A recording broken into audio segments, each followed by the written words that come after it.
5월 19일 월요일 이 시간 하나님께서 우리에게 주시는 말씀은 민수기 25장 1절에서 18절 말씀입니다. 민수기서 25장 1절에서 18절 말씀입니다. 이스라엘이 시딤에 머물러 있더니 그 백성이 모압 여자들과 음행하기를 시작하니라. 그 여자들이 자기 신들에게 제사할 때에 이스라엘 백성을 청하매 백성이 먹고 그들의 신들에게 절함으로 이스라엘이 바알보올에게 가담한지라. 여호와께서 이스라엘에게 진노하시니라. 여호와께서 모세에게 이르시되 백성의 수령들을 잡아 태양을 향하여 여호와 앞에 목매어 달라. 그리하면 여호와의 진노가 이스라엘에게서 떠나리라. 모세가 이스라엘 재판관들에게 이르되 너희는 각각 바알보올에게 가담한 자들을 죽이라 하니라. 이스라엘 자손의 온 회중이 회막문에서 울 때에 이스라엘 자손 한 사람이 모세와 온 회중의 눈앞에 미디안의 한 여인을 데리고 그의 형제에게로 온지라. 제사장 아론의 손자 엘레아살의 아들 비나스가 보고 회중 가운데에서 일어나 손에 창을 들고 그 이스라엘의 남자를 따라 그의 막사에 들어가 이스라엘 남자와 그 여인의 배를 꿰뚫어서 두 사람을 죽이니 연병이 이스라엘 자손에게서 그쳤더라. 그 연병으로 죽은 자가 24,000명이었더라. 여호와께서 모세에게 말씀하여 이르시되 제사장 아론의 손자 엘레아살의 아들 비나스가 내 질투심으로 질투하여 이스라엘 자손 중에서 내 노를 돌이켜서 내 질투심으로 그들을 소멸하지 않게 하였도다. 그러므로 말하라.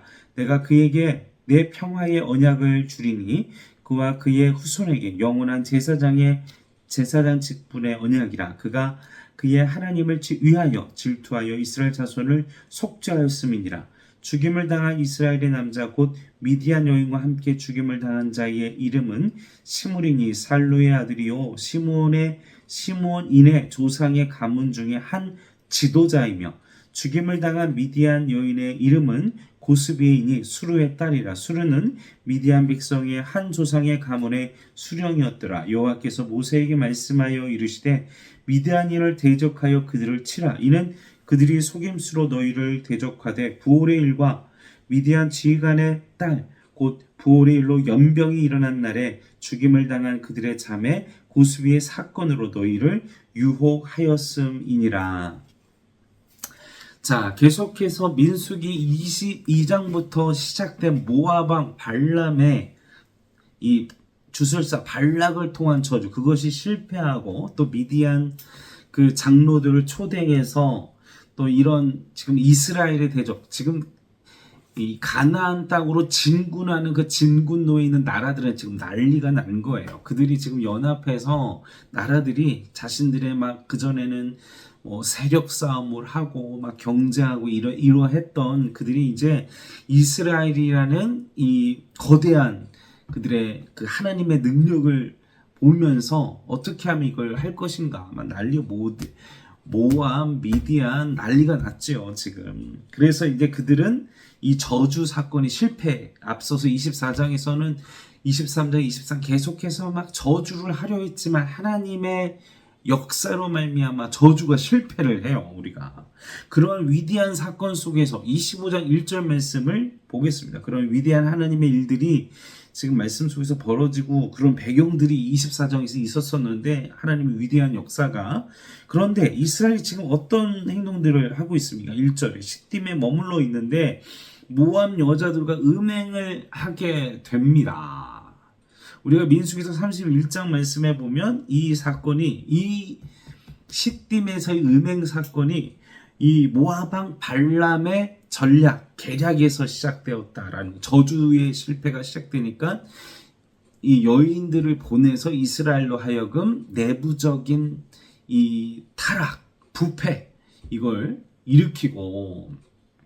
여러분, 우리가 전능하신 하나님과 우리가 함께하는 생활을 하고 있잖아요. 그리고 이스라엘 백성들도 당시에 하나님의 역사가 얼마나 위대합니까? 그냥 이 앞서서 이집트 땅에서부터 하나님이 이 물을 가르셔서 홍해 바다를 가르셔서 그냥 그 땅 위를 지나가게 하시고 이집트의 그 철저한 그 철기, 그 대단한 그 마차까지 가진 그 위대한 이집트의 군대들을 전멸시키고 또 그냥 그 광야에서 하나님 먹이고 입히고 또 전쟁에서 승리하게 하는 하나님의 능력의 역사들을 보게 해주면서 그 주변의 나라들은 엄청난 두려움 속에 결국은 어떻게 합니까? 여인의 유혹, 이 안목의 정욕, 욕심, 쾌락, 타락, 탐욕을 이용한 그들도 이 미디안, 모압 이들도 그들의 탐욕과 욕심으로 우상숭배를 했잖아요. 그들의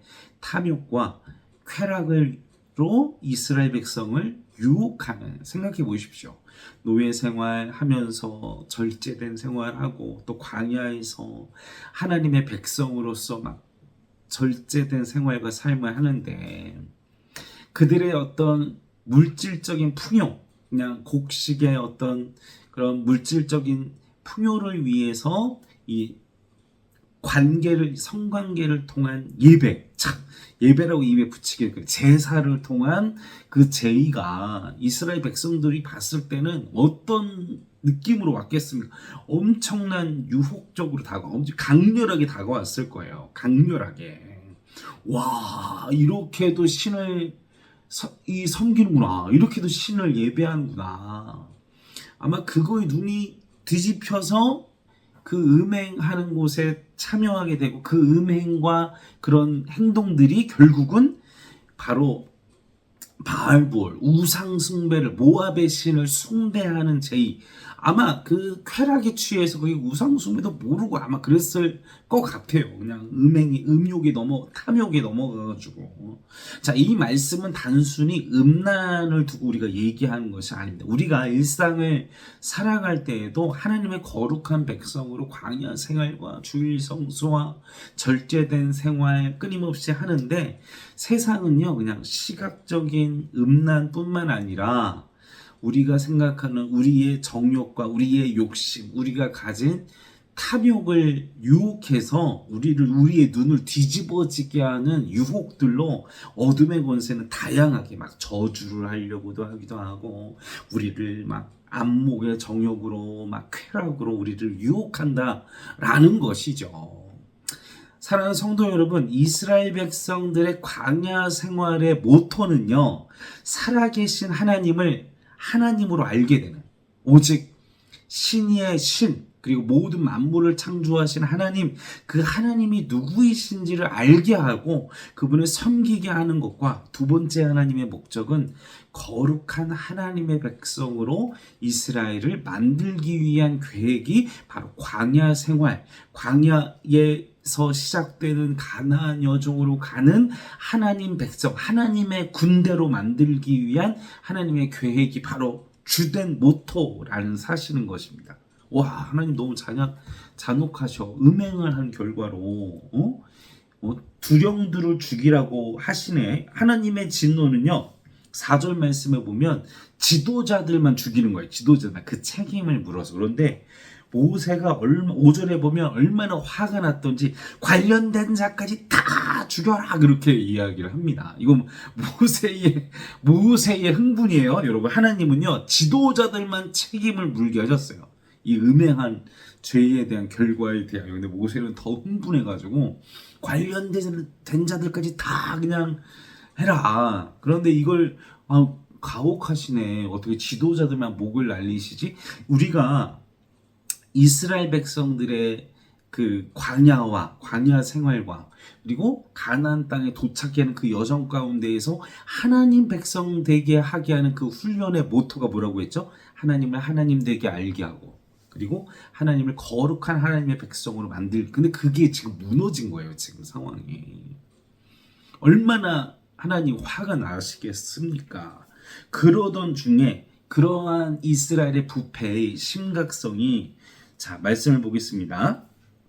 6절 말씀에 보면 이스라엘 자손이 온 회중이 회막문에서, 지금 이스라엘 자손들이 지금 막 연병이 나게 되고 막 이게 병으로 지금 연병이 전염병입니다. 전염병이 돌아서 앞서서도 하나님의 심판으로 전염병이 돌고 있고 지금 하나님이 엄청 진노하고 계시고 지금 이 윤리적 타락이 벌어지고 인원 막 울고 있는 이런 상황이에요. 상당히 혼란스러운 상황이죠.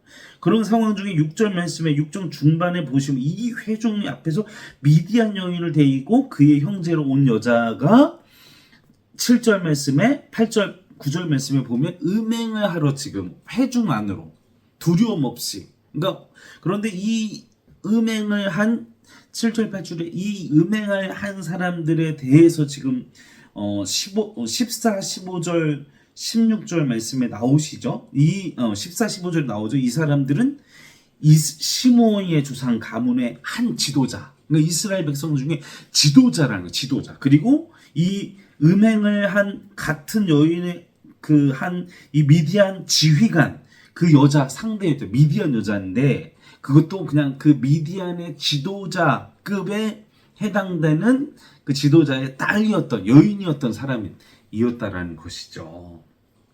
여러분, 우리가 지금 대통령 선거를 앞두고 있습니다. 지도자들을 위해서 기도해야 합니다. 좌가 우가 중요한 게 아니에요. 우리 앞으로의 대통령과 그리고 앞으로의 국회의원들을 위해서, 아니 모든 나라의 그리고 우리 교회의 리더십들을 위해서 기도해야만 합니다. 왜냐하면 지도층이 붕괴되면 그 나라는 끝이거든요.